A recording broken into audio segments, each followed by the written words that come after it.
शिवाजी महाराजांचे गुरु राजमाता जिजामाता होत्या.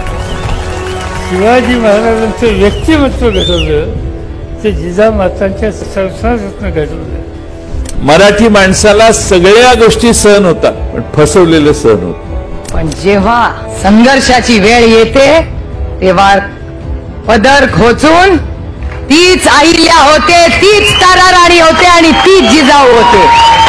तुतारी वाजलेली आहे, बिगुल फुंकलेला आहे आणि युद्धासाठी आता महाराष्ट्र तयारी. छत्रपती शिवाजी महाराजांनी दिल्लीच्या दरबारात औरंग्यानं खिल्लत दिली होती. छत्रपती शिवाजी महाराजांना ती छत्रपती शिवाजी महाराजांनी मान खाली घालून खिल्लत स्वीकारली नाही, ताठ मानेनं खिल्लत उधळली. तो स्वाभिमान तुमच्या आमच्या रक्तात आहे, हे येत्या काळात या महाराष्ट्राला दाखवायचंय.